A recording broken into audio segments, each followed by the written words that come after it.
John Hackman. Esse cara ele ganhou um Nobel. Ele estuda nível de consciência e densidade cognitiva. Então ele comparou pessoas que tinham terminado o colegial, pessoas que tinham largado o colegial e pessoas que tinham largado o colegial e feito supletivo. E quando você comparava, né, as pessoas que tinham largado o colegial com as que tinham feito supletivo, o que você observava? Coisas como, por exemplo, sobrevivência no emprego. O sujeito que ele estudou, ele fez o colegial. John Hackman. Esse cara ele ganhou um Nobel e eu gosto muito dele porque o trabalho da vida dele, né, é sobre capacidade cognitiva. E o que ele estuda? Ele estuda nível de consciência e densidade cognitiva. Que são formas da gente definir o que é inteligência. E o que John Hackman mostrou? Nos Estados Unidos, ele pesquisou um grupo que seria o equivalente, por exemplo, a colegial. É que tem aquela estrutura de college, de faculdade, que é muito diferente aqui no Brasil. Mas vamos falar que é colegial. Então, ele comparou pessoas que tinham terminado o colegial, pessoas que tinham largado o colegial e pessoas que tinham largado o colegial e feito supletivo. E o que ele descobriu ao longo do tempo? Que as pessoas que tinham terminado o colegial, elas tinham menores taxas de comportamento violento, menores taxas de envolvimento em crimes e melhores taxas relacionadas a drogas de abuso, e aí principalmente álcool e cigarro. E quando você comparava, né, as pessoas que tinham largado o colegial com as que tinham feito supletivo, o que você observava? Que essas pessoas, elas tinham um risco maior quando elas tinham feito supletivo. Por quê? Porque dava a ilusão a elas de que elas tinham a mesma capacidade daquelas que tinham estudado no supletivo. Só que sem a carga, né? Talvez com a capacidade de fazer a prova, mas sem o exercício de sentar e estudar. Então, coisas como, por exemplo, sobrevivência no emprego. O sujeito que ele estudou, ele fez o colegial, ele tinha taxas altas de sobrevivência no emprego. O cara que tinha feito supletivo, ele tinha taxas baixas. Mas ele achava que ele estava na mesma situação do cara que tinha terminado o coisa. Ele não teve a mesma vivência. Quando a gente vai olhar, você fala, mas isso são áreas cognitivas e intelectuais.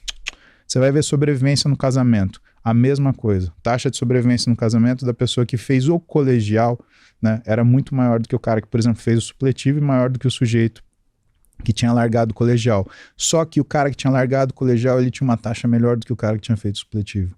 Porque ele sabia da condição dele de não ter estudado. E ele lembrava que isso era talvez um desafio.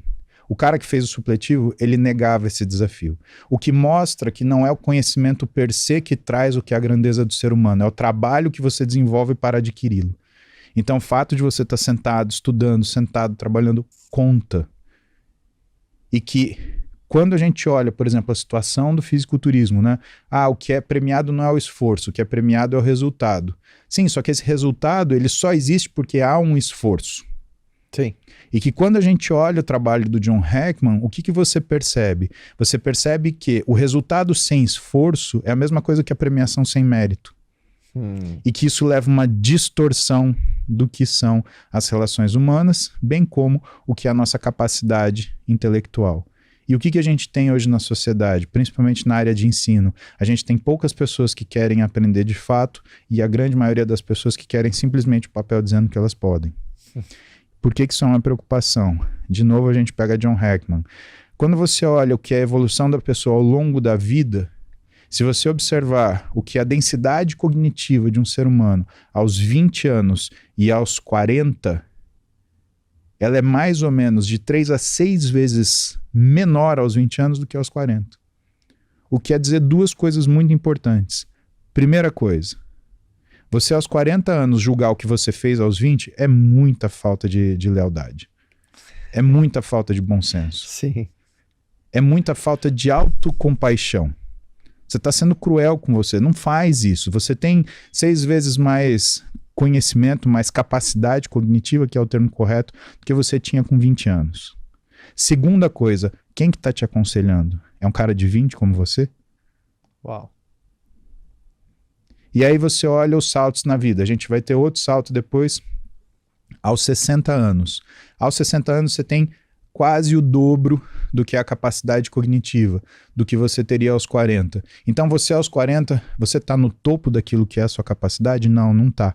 Você vai chegar no topo aos 80 e você vai ter flutuações de acordo com o que também está relacionado, né, à senilidade, ao que você tratou da sua cognição ao longo da sua vida, o que você respeitou e cuidou da sua inteligência, tomada de decisão, percepção de mundo, né?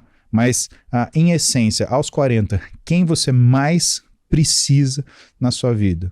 Você precisa dos seus pais que estão na casa dos 60. Um pai faz falta a nossa vida inteira, um pai, uma mãe faz falta na nossa vida inteira, mas como faz falta quando a gente está nos 40?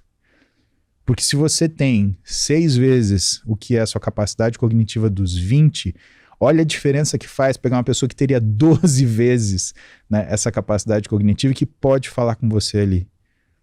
E são frequentes, eu te falo, as conversas com meu pai, e o meu pai, ele fala para mim, né, ele fala, Paulinho, calma, um problema de cada vez.